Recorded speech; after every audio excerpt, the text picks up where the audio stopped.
gerçekten bu dönem kötü, çok korkunç bir su sıkıntısı yaşıyoruz. Onu ben basın aracılığıyla dile getireyim. Daha önce demin de söylediğim gibi bir proje geliştirilmiş. Bitlis gibi bir kentin gerçekten bu dönemde susuz kalması acınası bir durumdur. Onunla ilgili çalışmalarımız devam ediyor. İnşallah bu hafta sonuna kadar o doğaldaki bütün suları toplayıp o yeni borulara verirsek, daha doğrusu eski borulara vereceğiz.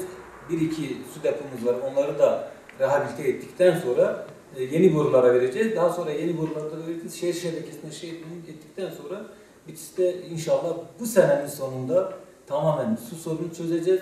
Ama mahalleler arasındaki, sokaklar arasındaki şebekeler, kanalizasyonlar devam edecek. Maalesef